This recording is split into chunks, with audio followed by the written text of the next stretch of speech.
Avery, whose show is this?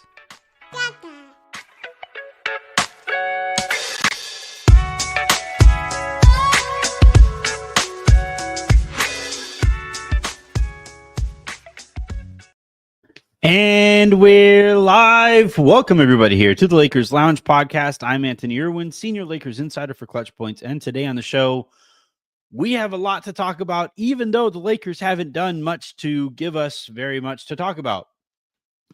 We have the official announcements. The Lakers officially announced their acquisition of Deandre Ayton, Adou Thiero, and Jake LaRavia. They made two Thiero announcements, one to say that they traded for him, two to say that they signed him.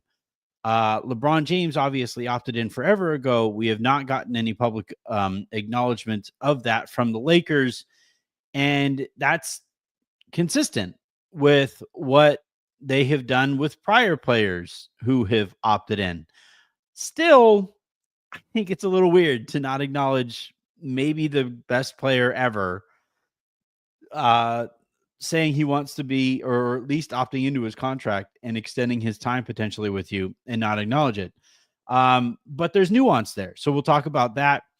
There's also been this whole Giannis Plan thing, or I guess Jokic plan too, where the Lakers are maintaining, or at least striving to maintain, flexibility going into next summer and then the summer of 2027 for the ability to potentially sign those players or be a threat at least to sign those players. I get it. I get why it would excite people. I think it's kind of missing the point. So we'll talk about that. And then obviously tonight is Sunday night. And that means I have iTunes questions, I have Twitter questions, I have your super comments, I have your regular comments to be able to answer over the course of the show. So we have a lot to get to. Let's go ahead and dive on in, starting with the announcements and the guys themselves. I'm excited about Deandre Ayton. I'm excited about Jake LaRavia. I'm excited about Adou Thiero, who for some reason I always stumble on his name. Still excited about him. So let's talk about him. So let's start with the additions because they are legitimately exciting. So exciting that Rob stamped them himself, right? He gave quotes on both LaRavia and Ayton. I let me look really quick to see if he said anything about Thiero. Let's see. He did not say anything about Thiero. So he was, he stamped his name on LaRavia and on Ayton. And Thiero. Okay, that's better too. Thank you. So let's start with Ayton because I think he's the most kind of transformative player that the Lakers acquired so far this offseason and probably will be the most transformative player that the Lakers will acquire this offseason. No, maybe I shouldn't go that far. I'll leave the door open for the sake of excitement. But he's a starting center. The Lakers consider him their starting center. I had been hearing that they considered him their starting center, and then Rob came out and said that he will be their starting center in their in his quotes about Ayton in the announcement today. They had been working, I had heard, to maybe land another player of Ayton's caliber to be able to either compete for a starting gig or actually start or complement Ayton as a starter in some situations, whatever. And I'm sure they're still working on some of that stuff behind the scenes, but as it stands right now, Ayton is the clear day one through day, however many days there are in the season, starter for the Lakers. And it's exciting. Like, I understand the motor questions. I understand the fact that this dude is a little underwhelming given how talented he is, but still he's really freaking talented. And I think very importantly here, he's talented at things that the Lakers desperately needed. He's a lob threat. He's a great finisher. He doesn't foul a ton, so you don't have to worry about him getting himself into, like, you watch Cat play or you watch Jaren Jackson Jr. play, and those guys have had better careers to this point than Deandre Ayton, but they're maddening because in any given moment in some of these really important games, both Cat and Jaren Jackson Jr. have gotten themselves into foul trouble that really pisses you off if you're a fan of those teams. Really makes me happy when the Lakers have been playing against those guys. So Ayton doesn't foul a ton. Now, you might say he doesn't foul a ton because he doesn't work as hard as he needs to, and maybe he's not challenging as many shots as he needs to, whatever. But at the end of the day, he is certainly an extremely talented player. He is probably the most talented center the Lakers have had, if you don't count Anthony Davis, because he doesn't count himself as a center either. He is the most talented center that they have had, certainly since they landed Anthony Davis. He is more talented than Marcus Gasol was when they first got Marcus Gasol. Maybe not as impactful. I really loved the Marcus Gasol edition. He just got COVID and he was never the same afterward. He's more talented than Dwight Howard was, even in the 19 and 20 season, given that Dwight was at the stage of his career that he was. He is more talented than JaVale. He's more talented than obviously Drummond and Wood and Hayes and all of those guys. Ayton is a legitimate bona fide beast when he wants to be. And I do truly believe that in terms of gambles to make this upcoming season, gambling on Ayton wanting to get back to long-term secure money in the NBA is a good gamble to make. And he'll do so alongside Luka, alongside probably LeBron, alongside Austin, who handles the pick and roll well in his own right. And he'll do so. Like, one thing I've been thinking a lot about, I haven't heard this. I listen to a lot more Lakers pods now than I used to before because of the position I have with Odyssey. I'm considered a podcast ambassador, and I have to keep a very close eye on trends and which shows, especially in the LA markets, to keep an eye on.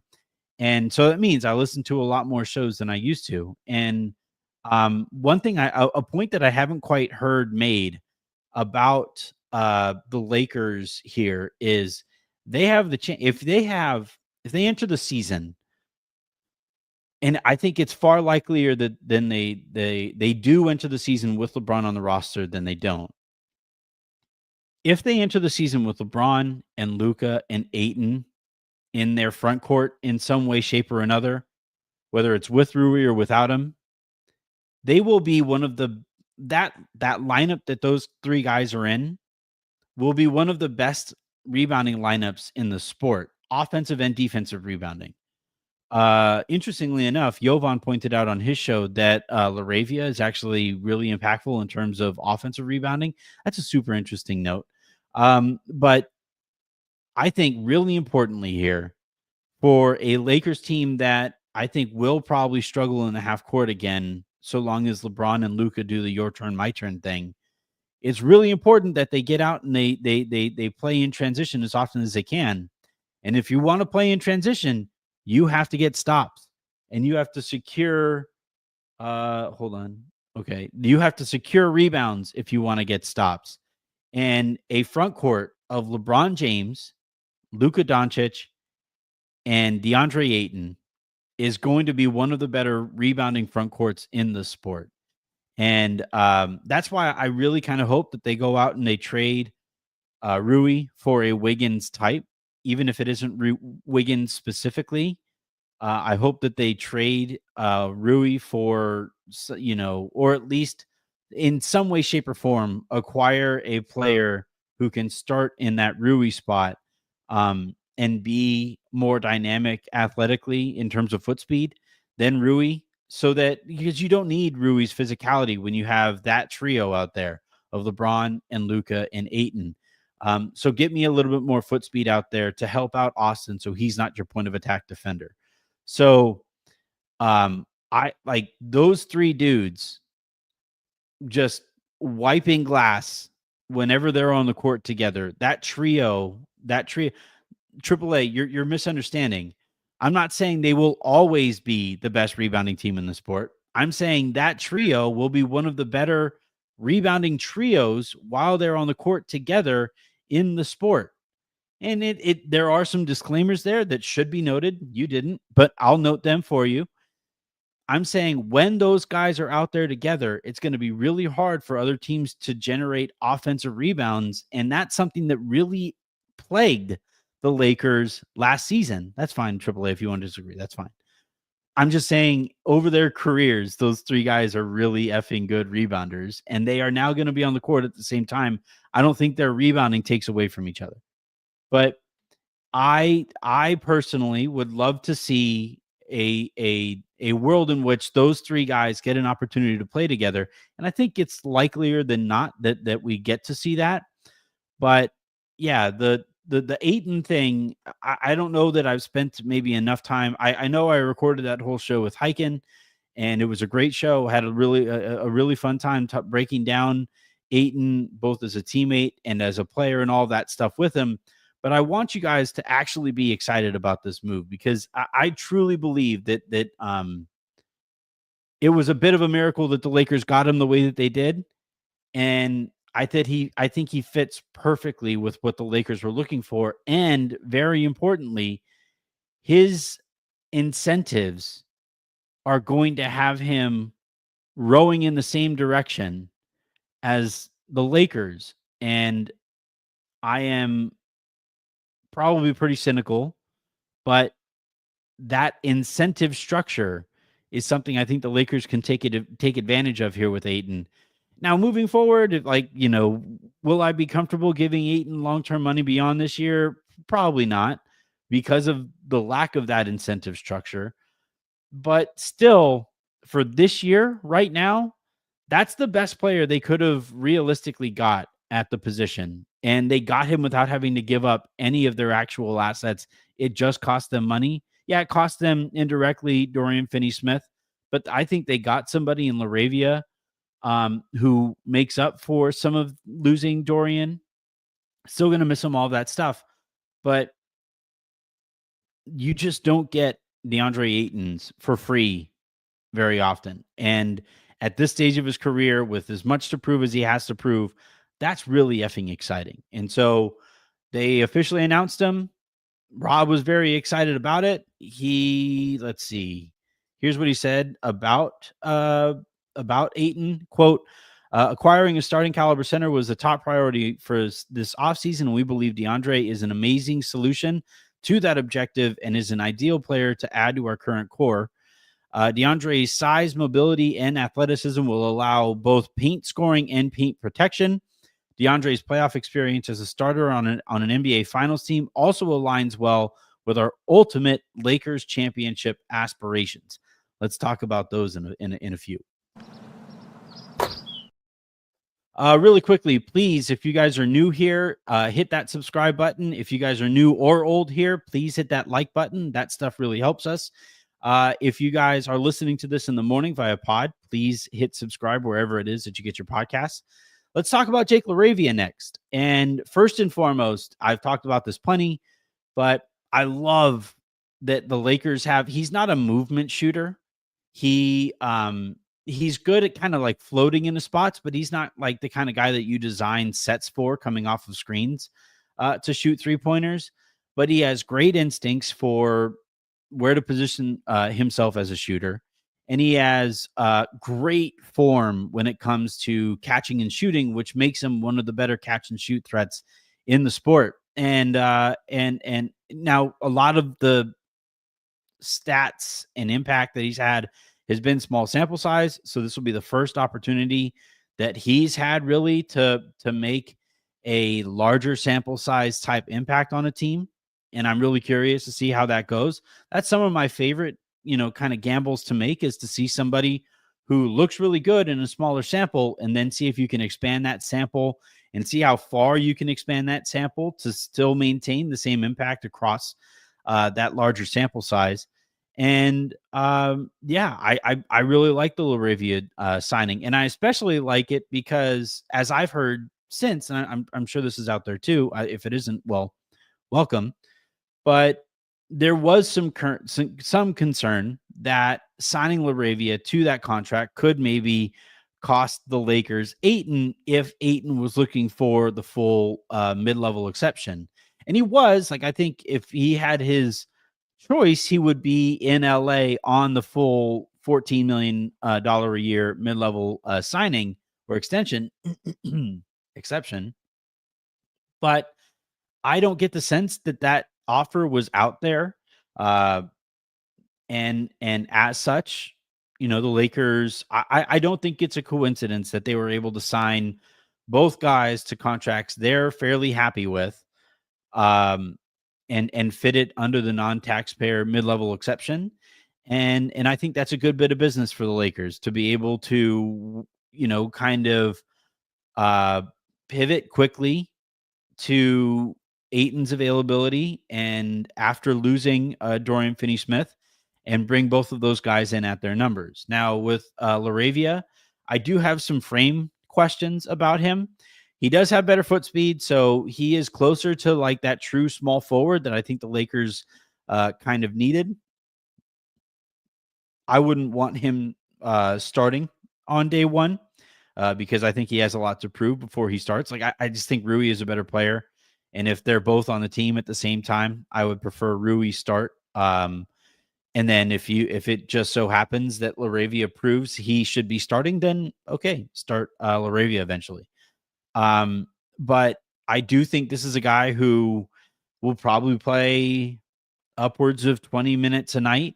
I think he'll probably shoot, I would hope for like 4 or 5 3-pointers a night, if not more.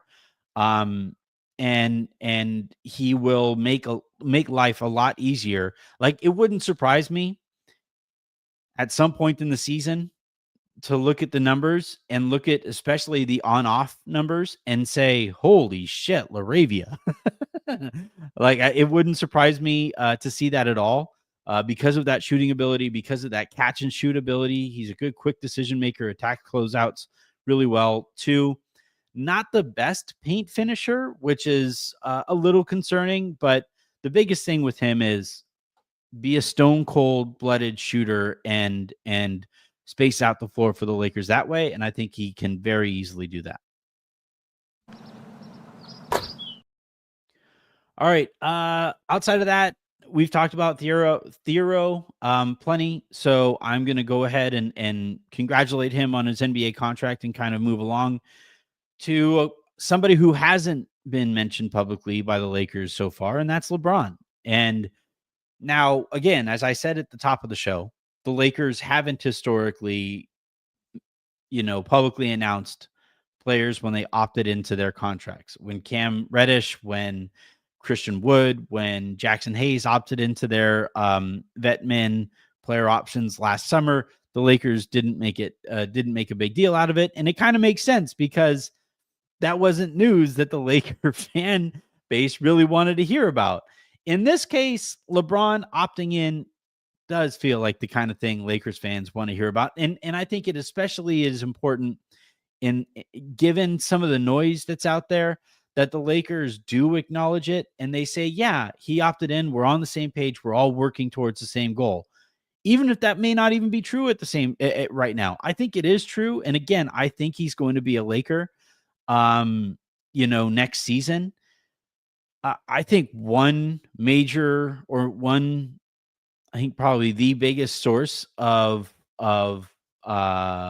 annoyance from LeBron towards the Lakers is the fact that the Lakers, with every other superstar before LeBron, have just given those players whatever contract they want at the end of their career, and this time didn't do that with LeBron. Now, the difference is when they gave Kobe his contract, they were trying to tank and it didn't matter. They didn't have there was like, if they were now, I guess if you want to be fully nuanced on that subject, apparently, according to some of the reports that we've gotten since, the Lakers, had they not signed Kobe to that contract, maybe could have signed LeBron and Melo, using some of the extra space that maybe they forfeited by giving Kobe that last, I think it was 2 years, $48 million contract. And that stings a little bit to hear. You could have had LeBron in his prime and Carmelo Anthony potentially. But they opted not to do that. Now Magic was a little different because his career obviously came to a close a little bit sooner. Shaq, they didn't. They did negotiate pretty hard with Shaq, but that kind of made sense because Shaq was Mr. Company Man at the time, and the Lakers weren't sure how he was going to age. And obviously, you had the whole Kobe factor there. Um, but yeah, sorry, uh, with LeBron, some say he asked for a specific contract and was told no. Others say that he heavily implied that he wanted that contract, but the Lakers, made it known to him that he wasn't going to get, another max 1-and-1 deal with a no trade clause on it. Whatever it is, the Lakers played more hardball with LeBron than I think he anticipated, given the way that they treated Kobe in the past. And, Kobe's contract was something that has been specifically referred to by either LeBron or his camp as part of the reason they went to LA in the first place. They liked how the Lakers treated superstars even at the end of their careers. And in this case, because of the way that they saw Kobe treated, they thought they would get that same kind of treatment, whether you believe that they should have felt that way or not. They thought that they were, going to get that kind of a deal and then didn't. And I think that's part of why we have seen some of the subtweeting that we have seen since. Now, we can debate whether or not that should have a deal like that should have gone to LeBron. It would have tied up the books, and having a 43-year-old LeBron James on your books for 60 something million dollars and not having the full ability to move him if it comes time to it. Yeah, I could understand why, more pragmatic voices out there would say, yeah, that's probably the right stance to take. My thing is, LeBron saved you from the lowest point in your franchise's history. You were going nowhere. And in a matter of a couple of years, he brought you Anthony Davis and he brought you a championship. You brought you a championship, by the way, in one of the toughest years any of us have ever gone through because of COVID, and specifically Lakers fans because of the loss of Kobe during that season. And yeah, to me, I do think they owed LeBron whatever contract he wanted at the end of it. And you can call me a LeBron stan. You can call me whatever name people are using for that. I personally think that he has done enough, not just by way of that contract, not just by way of Anthony Davis, but also by way of, him holding off Father Time the way that he has. I think he has earned that deal at the end of his tenure and the ability to retire on those terms. Now it's still, I'm told, a very high possibility that he still retires a Laker. It's still, I'm told, far likelier than not that LeBron starts this season with the Lakers and probably finishes this season with the Lakers. They aren't, I'm told, going to just buy him out or waive and stretch his contract. The plan is to just push forward and see how good you could possibly be with LeBron James, with Luka, and with DeAndre Ayton now on the team with Austin Reaves. And we'll see about Rui Hachimura and these expiring contracts and the other assets that they have at their disposal. But the plan is to push forward and, in some ways push forward into discomfort here, because I think everybody knows how everybody feels on this front. I think the Lakers know that LeBron isn't too pleased with how this offseason has gone. I think the Lakers aren't too pleased with some of the messaging from LeBron and his camp. We just saw Jeannie, after they traded Anthony Davis, specifically mention how they didn't like Anthony Davis publicly posturing and pressuring them into going out and getting them a center. I think the Lakers are very brand aware, and they don't like that stuff from their superstars. So, with all of that said, with all of that acknowledged, I think given all of the noise, it would make sense for the Lakers to have, by this point, said, LeBron opted in. We're all rowing in the same direction. And I don't know. Maybe this is the PR person in me to like, I don't like silences that can be filled by speculation. Case in point, the Lakers' response to Jerry West dying allowed a lot of people to speculate, given how we know Jeannie specifically feels about Jerry West. When Jerry West died, and the Lakers, it took them hours to mention anything, and all they sent out was like barely even a page-long graphic saying, how they're going to miss him and all that stuff. It allowed all of us to say, oh shit, they really didn't like Jerry West.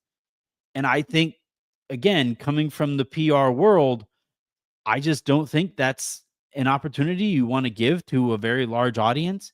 And I think here with this player option to this point, the Lakers have allowed everybody to speculate on what it means that the Lakers haven't acknowledged it. Now, if you don't think it matters, cool. You probably are right. But it's the kind of thing where, like, it might not matter right now,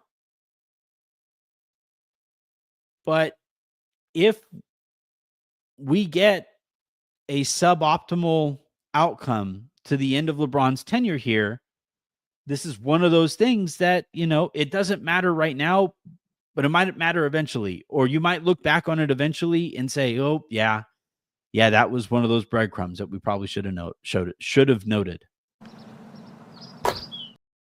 Let's talk about the Giannis plan. Because again, I think ideally, I think all Lakers fans feel this way, by the way. Ideally, we see what the Lakers are capable of with LeBron, with Luka, with Austin, now with Ayton, and with whoever is on their roster beyond those guys, with LaRavia too. We see what the Lakers are capable of and seeing what kind of championship type roster they can build given the assets that they have to work with here. And I know there's a lot of talk out there about, well, but you can't take on money that goes too far into the future because you want to have absolute max cap space to be able to sign or at least be a threat to sign Giannis, or be a threat to sign Jokic, or be a threat to sign both, though I don't think you can. There's this again, I think he calls it the Giannis plan. Though again, it could also refer to Jokic. And by the way, Denver is positioning themselves to be able to talk to Luka too. That should be noted as well. But my problem with this Giannis plan is that you're pretty good now. Your starting points right now are pretty damn good. Would it be ideal to have LeBron on your books for a little bit less? Duh. I could say the same thing about any player on the Lakers books. I would also rather have Ayton on the minimum. I would rather have, Reaves or any of these guys at a little bit less because it gives you more flexibility elsewhere. That's how a cap situation works. But you still have to, when you have this kind of an opportunity, when you have Luka, when you have LeBron, you still have to put together the absolute best roster that you can. Future, not be damned, but like the future is the future. We might get hit by a huge ass asteroid. There's a whole subsection of Twitter that is rooting for the giant asteroid. We don't know what could happen between now and 2027. Giannis could get hurt. Luka could get hurt. Knock on wood that it doesn't happen. Jokic could get hurt. And now your plan for this great player would be for a diminished player at that point. And I've said this on the show before, but the way to flexibility in the NBA nowadays isn't cap space. It's having players on your books on high value contracts that other teams want. So that if Giannis goes to the Bucks and says, "Hey, look, I really appreciate everything that you've done to make me happy here, but we both see it. We aren't competing for a championship. I would like to compete for one more championship at least while I am still in my prime. Can you send me to the Lakers?" Right? Let's say Giannis has that conversation with Milwaukee. If you're the Lakers, the way to getting Giannis in that moment is to have players on your books that Milwaukee might want. That's how you got Luka. You had a player on your books that Nico Harrison wanted to an honestly weird extent.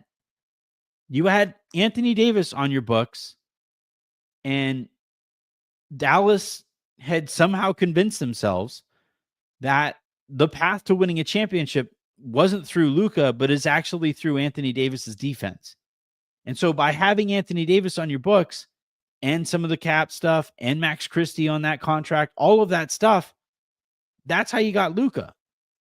It wasn't through cap space.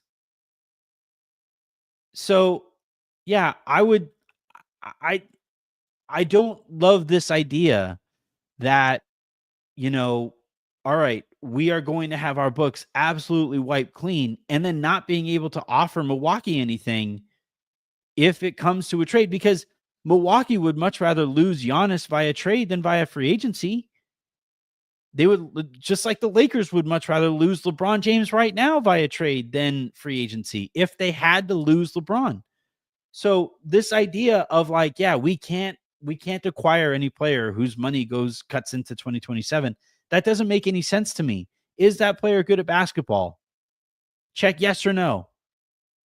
Will that player be wanted on that salary by some other team? Check yes or no. When the Lakers traded when the Lakers got LeBron via cap space, they were able to clear that cap space by trading Nance and Clarkson and all of those guys to Cleveland. Cleveland made it more possible for the Lakers to sign LeBron James via cap space. But when it came time, when you absolutely needed to open up that cap space, guess what you did? You did it. You accomplished that goal. So yeah, this whole thing where it's like, yeah, we can only do this, and we can only do this one thing. We can only focus on this one thing. I just don't really buy it. Now, I'm not saying, by the way, that this is definitely how they're doing it. We might wake up tomorrow. By the way, we're going to Vegas. I land in Vegas on Friday. The rest of the league lands in Vegas on Thursday. Literally, the rest of the league lands in Vegas on Thursday. And they're going to spend a whole week in Vegas basically together. And the whole time they're there, you're going to have GMs bumping into each other in the hallways of the Thomas and Mack Arena and whatever the other smaller arena is there. And the whole time that they're there, they can have meetings in that arena. They can have dinner meetings. They can have lunch meetings. They can have craps table meetings. There are plenty of opportunities while the Lakers and everybody are in Vegas to reopen these conversations in a more meaningful way when you are staring across from whatever table at the person that you're negotiating with, not sending emails, not on a Zoom call, not on a conference call. And that's something that the league, I think, is kind of looking forward to collectively, to be able to have these conversations in a more meaningful way in that setting. And so, like, I don't want to completely overblow this whole Giannis plan, because it might not even be as important to the Lakers as it has been reported to this point. Not questioning the reporting, not questioning Dave here at all. I'm saying that the Lakers, there could have been an issue in transit, something lost in translation, and the Lakers could have said something to the extent of like, yeah, we'd prefer to be flexible in 2027, but da da da da. And the thing that was, more noted was the stuff that was before the but, not the stuff after the but. So, yeah, my larger point here before I dive into your guys' questions is, if this whole Giannis plan is in place And if the Lakers are dogmatically viewing cap flexibility in 2027, that to me would signal a gross miscalculation of how these things are done in the NBA now anyway. And I would hope that their much higher priority than any kind of cap flexibility in 2027 is what they are currently capable of doing with LeBron James and with Luka Doncic on the roster. All right. Whew. Got a little heated there. It was fun. All right, let's dive into your guys' questions. As always, I start with iTunes. First question here, Juice 1334 asks, can we get in on Andrew Wiggins or Dillon Brooks? So Wiggins, I've reported that the Lakers have had serious conversations with Miami about. Dillon Brooks, I haven't heard to the same extent. Now, I don't know how high the Lakers are on Dillon Brooks, given all of the nonsense that he pulled while he was with Memphis and how specifically the Lakers seem to enjoy beating him in that series. So I'm not saying that they definitely, like, they have probably called just to see what's up. I don't think conversations have gotten as far on Brooks, or they would be as interested on Brooks, depending on price, obviously. But I think they view Wiggins as a better fit than Brooks culturally. That said, if Phoenix does go into full tire sale mode, that Brooke and if Brooks's price reaches a point that the Lakers are kind of comfortable with, then I could see the Lakers kind of having those conversations internally. Is it worth it? Is he too much of a wild card? All of that stuff. The thing is, like, you're already basically banking on culture to steer DeAndre Ayton back in the right direction. Do you also want to add another variable to that in Dillon Brooks? I don't know. But what I can say to actually answer the question is, yes, I have heard that the Lakers and Heat have talked plenty about Andrew Wiggins. I haven't heard as much. Honestly, I haven't really asked as much about Dillon Brooks because I don't really like him as a player. But I will, and we'll see where that takes us. Next question here comes from Kush Corleone, who writes, can you explain again what Rob Pelinka could have done to avoid being in this position with Austin? I know somehow it somehow ties back to when he was a restricted free agent and has some similarities to what was done with Christie that I guess got avoided with the Luka trade. So essentially, it was more, I believe, the type of contract that Reaves was signed to in the first place, where they could have basically had Reaves super cheap 1 extra year. Now, eventually, Reaves was going to be a free agent, and some of this just can't be avoided right now. Like, honestly, this current situation with Austin isn't the worst.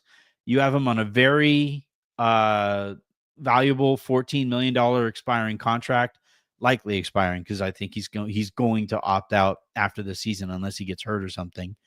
You offered him the max extension, and unfortunately, the max that the Lakers can offer in that extension, because of how little they're paying Austin right now, isn't an amount that was all that interesting to Austin and his camp. So you're going to head into next offseason probably with Austin as an unrestricted free agent, which is certainly a little nerve-wracking, but we just saw Austin's agent, Aaron Riley, and AMR as an agency steer Jake LaRavia to the Lakers. And if for whatever reason Austin or his agency weren't happy with the Lakers as an organization, I don't think they'd be steering more of their clients to the Lakers. So I'm not at all worried about the relationship between Austin and the Lakers. Every time I've asked about it, I'm told with no ambiguity that Austin loves being a Laker. There was that report the other day or last week or whatever about Austin not liking playing with Luka. And when I asked about it, was told like, come on, dude, just stop. This is stupid. That guy's just talking out of his ass. So like, I'm not at all nervous about losing Austin via unrestricted free agency, but there is always a bit of a risk there, right? Like if Austin gets some kind of ridiculous offer and jumps at that opportunity, then that would suck. But also, if he gets that kind of ridiculous offer and is now on that on some other team's books for like an amount that the Lakers wouldn't want him at, then sometimes that happens. So yeah, I could this situation have been avoided? I guess technically, but it's just about timelines. Eventually we were going to arrive here one way or another. Next question comes from Lakers Fedora, who writes, "Hey Anthony, thanks for the spot on work this free agency period, as uneventful and disappointing as it's been. What are your thoughts on for the veteran minimum contract guys this year? We used to use those spots so well, but it's been an absolute failure since the 2020 and 21 season. Marjon Beauchamp, Gary Payton II, Caleb Houston. Curious who you think might be a good fit." Well, the first things first, the Lakers have to open up roster spots. Right now, they're sitting at 15. And if they even want DeAnthony Melton, who I'm told is still, which word do I want to use here? I don't know if I want to go so far as like likely to be a Laker, but I would say most around the league kind of pencil him in to be a Laker, I guess is what I could say. But if they do want to get Ayton, they would have to waive Shake Milton. And like, here's how I'll take you behind the curtain a little bit here. With my reporting, the way that I kind of do it is you have to know which questions to ask. And in order to inform myself on which questions I need to ask people about situations, you work off of what you've seen from the Lakers in the past. So some familiar tendencies that we have seen with Rob Pelinka has been him liking to enter a season with at least one first round pick at his disposal. He likes to enter a season with one open roster spot, usually. And he likes to have as much flexibility under whatever hard cap or apron as he can possibly have, right? And if you work off of those tendencies, I think we can assume, and this is how I do this, I start with an assumption and I ask, all right, these are the things that you guys are usually kind of focused on. How do we arrive at checking those boxes going into next season? And you could do so as easily as waiving Shake Milton, but that doesn't even open you up the full biannual exception. So what do you got to do? Well, you have to open a roster spot, usually by way of a consolidation trade. And I don't think they want to waive Maxi Kleber. I don't think they want to waive Gabe Vincent, right? So if you're not going to waive Gabe Vincent, you're not going to waive Maxi Kleber. You could waive Shake Milton, but it doesn't necessarily accomplish the goal that you're looking for. It then makes sense. The assumption is a safe one to think that the Lakers are going to open up a roster spot via consolidation trade, a 2-for-1 or a 3-for-1 type of deal. So then I go and ask whoever I have to talk to, hey, is this something that you're working on? And I'm told, yeah, we are trying to open up a roster spot by way of some type of a 2-for-1 or a 3-for-1 deal. And we'll do that right up until that July 20th deadline, upon which we have to guarantee Shake Milton's deal. So I am pretty sure, to the extent that I can be, the Lakers are going to go into Vegas And their top goal right now is going to be some kind of 2-for-1 deal that brings them back or a 3-for-1 deal even, that brings them back kind of like an Andrew Wiggins type. They already got their starting center, so I don't think they're interested in trading for a starting center. I think they're focused on a small forward or a wing who can also operate as a point of attack defender. And then after you open that roster spot, you then use that biannual salary to sign De'Anthony Melton.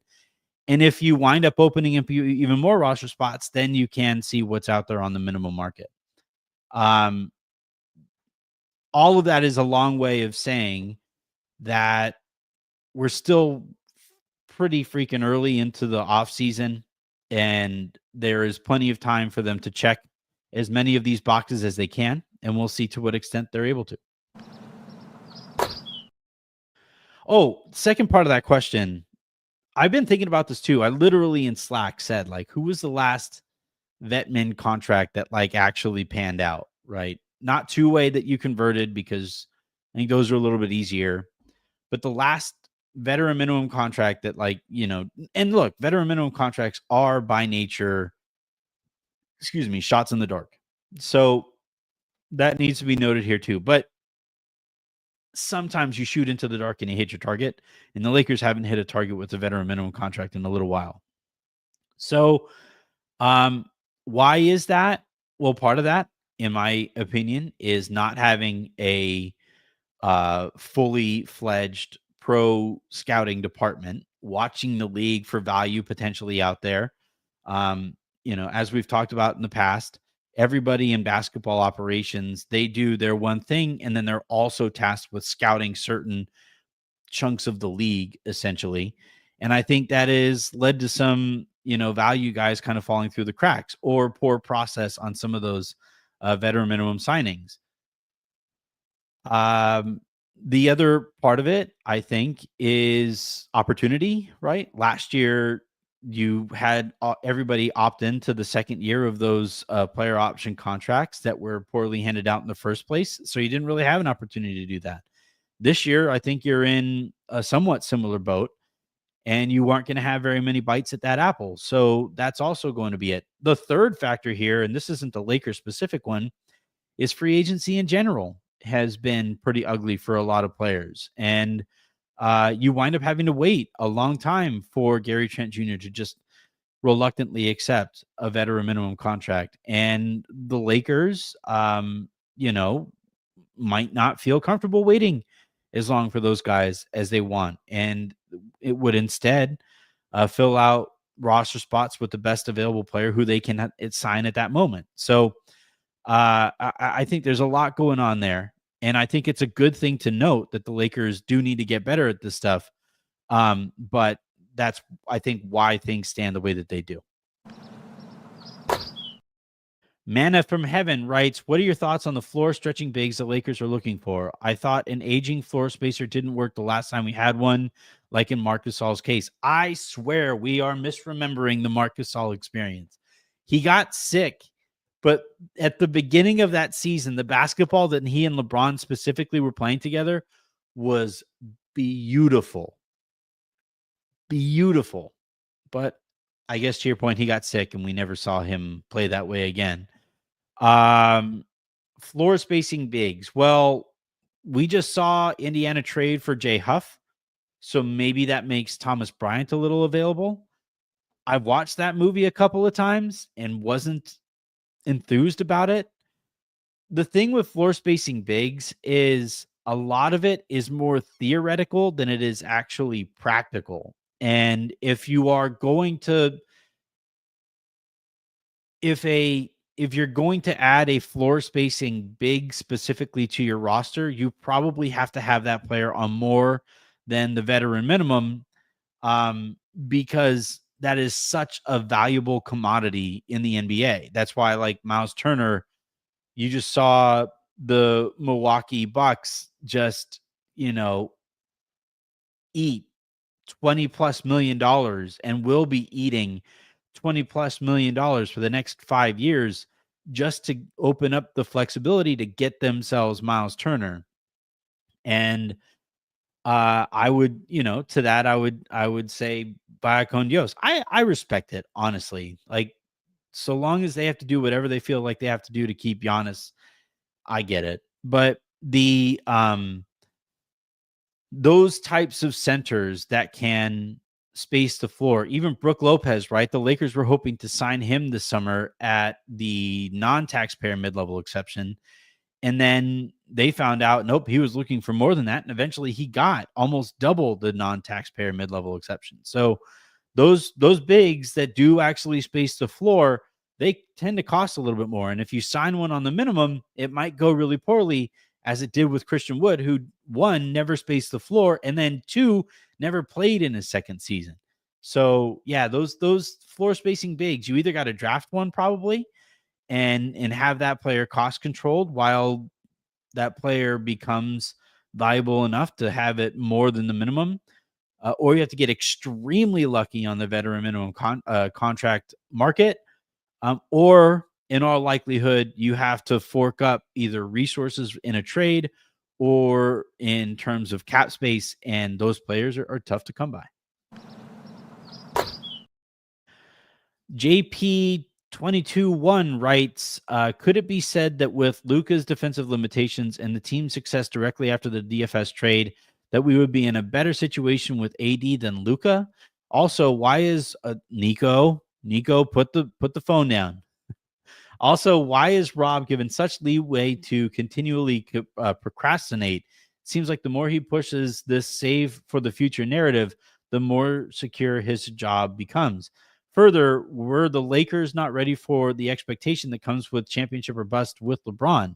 One, 80 on this team would allow us to have to fill one or two holes than multiples. And then two, searching for effective offensive production seems a lot easier than defensive effort. So I actually think we're going to get a better defensive season than Luka this year.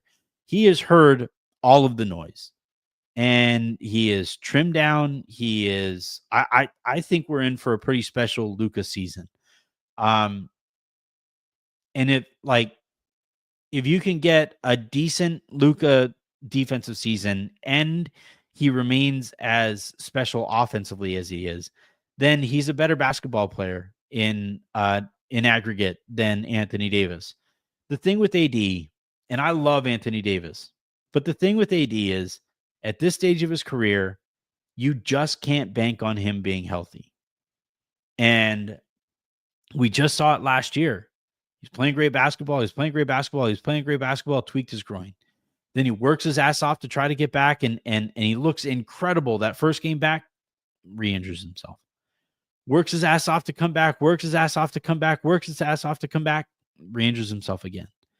And, would the Lakers be in a better spot? I think they probably would have been in a better spot last year in the playoffs with Anthony Davis, but that's because you had that was a team that you had built up over a longer extent of time. Let's give the Lakers a little bit more opportunity to build around Luka before we start judging Luka for the Lakers' inability to build around him. Also, on is it better to add offense or defense thing? Maybe there might be more offense forward type players out there to be able to add than defense forward players who don't hurt your offense as much. That's probably true. And as such, that makes those players inherently easier to come by.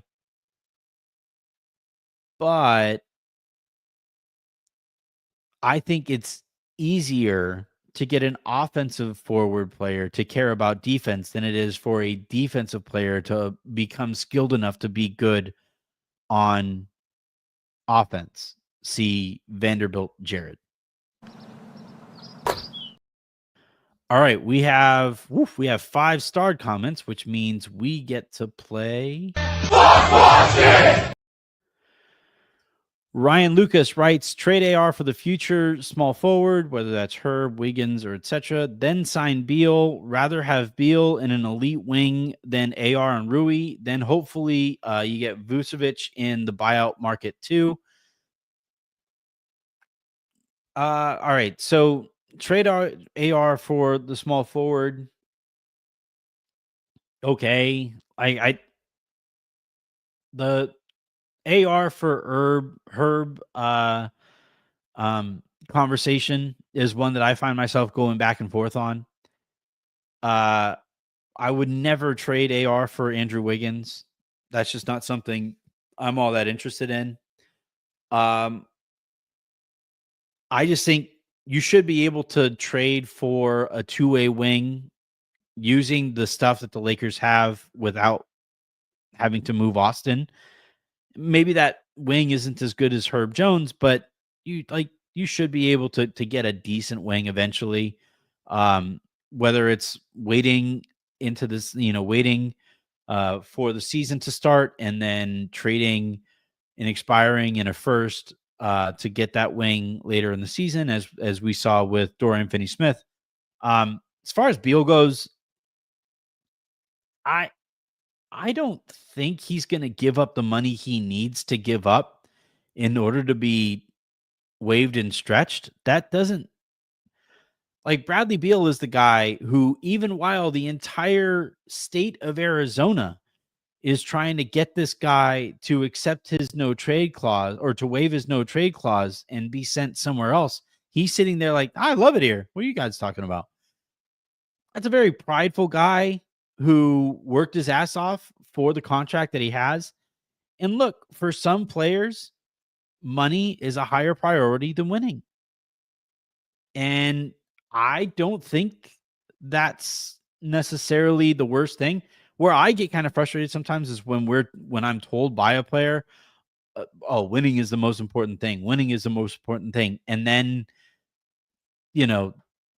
when presented an opportunity, like the LeBron thing kind of made me annoyed this year. Now you learn a little bit more about how that went, and I can kind of understand how some of that played out. But still, it's like you've made so much money to this point. And if winning is actually the most important thing, I'm not saying you have to play on the minimum, but like, could you have taken a little bit less? Could any of these guys take a little bit less? But it's also not their job. It's on the front office. It's on the organization to allow those players to make as much as they should make on a free market, and also give themselves an opportunity to win basketball games. And sometimes that involves harder negotiations with those players, especially in this current CBA climate. So, but that said, I don't see Beal giving up $14 million to be waived and stretched, even though it would give him more control over his situation. I don't think he's much of an option for the Lakers. I know that that's somebody that Lakers fans have really, really been hoping for, and you see that as this opportunity. I just don't see it. I think Melton is a lot likelier than Bradley Beal. So I don't even know if I would like to be wrong there. I guess Beal is better than Melton, so you got that going for you. But yeah, I guess we'll see. Brandon Omeng writes, any word on Rob Will, Nick Richards, or Goga? Also, what's going on with the D-Melt situation? Feel like Rob is trying to shake before he can waive, trade shake before he can waive him. Is there a Rui trade coming? So I've heard, obviously, previously that the Lakers and Blazers were in talks, for a Robert Williams trade. Though now that they bought out DeAndre Ayton, that they are more inclined to hold on to Robert Williams. He's better in small doses just for the sake of keeping him healthier. And their other two options are so young that you would like to have some more support behind them. And I think it's, if the Lakers do want to get Robert Williams, that price has probably gone up a bit. Nick Richards is very much available, and uh, some kind of a, maybe a larger deal where the Lakers send out some more money to the Suns. Well, I don't know if they can. No, they would have to, like, if essentially the Lakers wanted to just send financial flexibility to the Suns for Nick Richards, maybe that's something that they have entertained. I've heard that they've called about Nick Richards, and those conversations have taken place. We'll see what comes of them. They've also called Orlando. I've also heard that. I think I also saw that was reported too. And they called about Goga, and the price on him is still relatively high. There was that whole weird report from Dave McMenamin about, like, some team out there was getting ready to make a trade and they might have an extra center after making that trade. I don't know if the Lakers are still knocking on that door specifically right now, but Orlando kind of fit that description at the time. And I feel like still fits that description. So if the Lakers do want to trade for that kind of a center, they could, but I think their focus right now is on the wing, and we'll see what comes of it. But as far as, like, the D'Anthony Melton situation, it sounds to me like he knows what the Lakers offer is. The Lakers know what they have to do to be able to fully make that offer if they want to go so far as to offer him the whole biannual exception. I haven't gathered that it would take the whole biannual exception to sign him. I know a lot of teams want him at the minimum. I don't know how much higher beyond the minimum those teams are willing to go. I wouldn't go so far as to say I don't think it'll take the whole biannual, but it wouldn't also surprise me if he signed for, like right now. I think the Lakers have, if they waive Shake right now, they could offer 3.1 mil or something like that. And um even that seems a little cheap, but I don't know how much higher beyond that they would have to go for Melton, but still it requires more work. So I think the Lakers right now, and I'll answer this question directly. Uh, it feels like the Lakers are trying to trade Shake before they just waive him outright. That's definitely what I'm told they're trying to do. They are trying to trade Shake and an expiring, or trade Shake and a future swap or something like that, or Shake and an expiring and a future swap to bring in another, at least pseudo rotation player. Or if it's like Rui and Shake, they definitely want a starter for that kind of a package. So, yeah, if they get to July 20th, I think Shake just gets waived, but they're trying to, uh, I'm told, make that consolidation trade before they get to that July 20th deadline.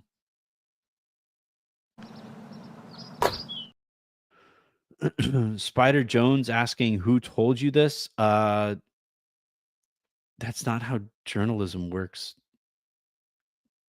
Anyway, let's run with Jason Kelly writes, Jerry West was so right about Jeannie and Rob. She's an LBJ choice away from being her brother. It's hard to see. It's hard to take the Lakers seriously with her and Rob. So the Jerry West was right stuff, I think, just generally speaking. Yeah. Like, he's the best executive in the history of the sport for my money. And uh when it comes to, like, his basketball thoughts, you'd probably have to sit and talk with him for a long time before, or I would have to sit and talk with him for a long time before I, like, disagreed with him on something or ever felt comfortable disagreeing with him on something. So, like, if he has, like, if he feels a certain way about the Lakers under Jeannie Buss, then I probably feel the same way. Um, I don't think she's quite as bad as Jim was. Jim, remember, like, Jeannie hired Rob Pelinka, and yeah, it's frustrating that she hired all of her, like, only friends and stuff like that. But at least Rob Pelinka was a successful agent at one point. Everybody remembers Chaz, the bartender, and that guy, like, had actual basketball input under Jim Buss. And, you know, I have my thoughts on Rob, but I think he's probably a little bit smarter basketball wise than the bartender Chaz. So look, biggest thing is I can't wait to see the Lakers run like an actual multi-billion-dollar organization. That's the thing I think we can all agree on. And yeah, I think LeBron bailed out the Lakers when he just decided to go there, whether it was because he wanted to work with Magic, whether it was because of the Kobe contract, whether it was because he wanted to make Spaceballs too. I don't know. I frankly don't care. He helped them out. He brought them a championship. I think he deserves how he deserves to go out however he wants to go out from while with the Lakers. For me, not everybody feels that way, and I'm not going to tell you how to fan. I'm just telling y'all how I feel about that situation, and it's fairly straightforward. Rob is the most, not Rob. LeBron is the most talented person, or has been the most talented person in the organization for a really long time now. And I side with talent, just like I side with Jerry West, because I think he's a much more talented person in basketball circles than anybody who has worked with the Lakers recently. Now we'll see how things look whenever Guggenheim brings in their people.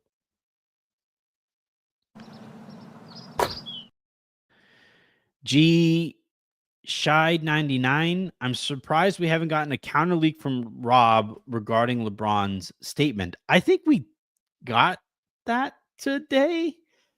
Here's what he said. Again, about DeAndre Ayton. DeAndre's size, mobility, and athleticism will allow both paint scoring and paint protection. DeAndre's playoff experience as a starter on an NBA Finals team also aligns well with our ultimate Lakers championship aspirations. End quote. He ended the quote on championship aspirations. I think that is the counter leak. That's him saying, no, at least publicly, we are trying to win a championship. That I think is as close as we're going to get for at least a little while. Now, if you go into the season and this is the Lakers roster, and LeBron or whoever is a little more frustrated about it, that's where I think this story takes its next step. But for now, I think that was LeBron specifically going at those Rich Paul comments. JD12 writes, feel like the Lakers came into the offseason with a legit plan and failed once again. Didn't really come that close to building a chip team. What's today? So today is, I'm recording this on the 6th. Free agency started a week ago, basically. There is so much offseason left. And I'm telling you guys, and by the way, I get it. I understand the discomfort with the way that this roster is currently put together. Also combined, importantly, with the way that we have seen Rob operate in the past, where he is perfectly fine going into a season with a substandard roster, because he didn't want to overpay in any one deal. Totally understand that concern. I share a lot of that concern, but it's only been a week, and this needs to be stressed. When teams go to Vegas, they do so to obviously watch the games, get a look at the next generation of players, see who they just drafted and how they handle those kinds of situations. That's obviously a big part of it. But also, it's to rub shoulders. It's to have conversations. It's to see if you could advance those conversations further than they have gotten to this point as just emails, conference calls, or Zoom calls. And if nothing comes of Vegas and this is still the roster after Vegas, then yeah, I'll my frustration, my concern will obviously elevate. If we get to July 20th and the Lakers just wind up waiving Shake Milton, that would escalate my concern a little bit, right? But let's at least get there first. Let's get a little closer to there first. Whew, man, I have been talking for a long time. Let's look at some of these Twitter questions. 23 of them. All right, I'm gonna wind up having to do a mailbag. Maybe I'll do a mailbag article on my Substack to get to some of these. All right. Hunter Heffington, if you could, would you trade LeBron and Austin for AD straight up right now? I think I would. I would not. I probably would not, because again, I'm a little nervous about Anthony Davis's physical well-being moving forward. Roby, what's your take on Dalton? Are his struggles more about a lack of effort, or is it a result of the coaching staff schemes and not running the offense through him? Well, if Dalton is struggling because you're not running the offense through him, then he's going to just continue to struggle. It's like I used to feel about Taylor Horton Tucker, where people are like, "Oh, he just needs more time on the ball." Yeah, if he gets more time on the ball, that means LeBron gets less time on the ball. And guess what? I'd rather have LeBron on the ball. So I never thought that Taylor Horton Tucker was going to be very good because he needed so much time on the ball, and he was never going to be good enough to be on the ball to that extent. So, like, if Dalton is struggling because he's not spending enough time on the ball, sorry, Dalton, get your shit together. As far as like what I've seen from Dalton so far, the part of it that bothers me is the motor aspect of it. He just doesn't look like he's playing very hard. And I don't know if he thinks he's above playing in Summer League. If the Lakers told him, hey, man, you have to play in this thing, and he didn't want to, I don't care. It's still basketball. Go out and play. This is the kind of situation that you should be really good in, right?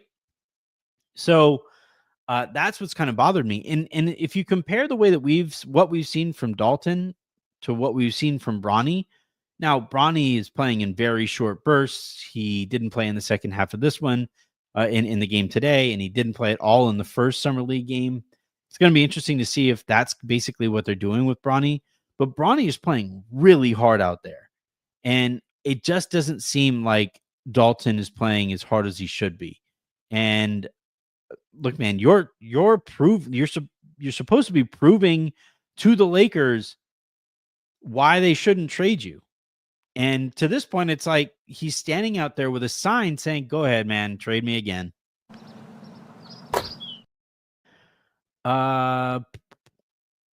I heard that the Lakers got cash from the Nets in the 7-team trade. Is that true? No, I believe they traded cash in that. That's how they were able to, like, because that was all folded into the deal. So I think I don't know if they sent cash to the Nets specifically, because I don't know why the Nets would give the Lakers cash there. I'll look into it.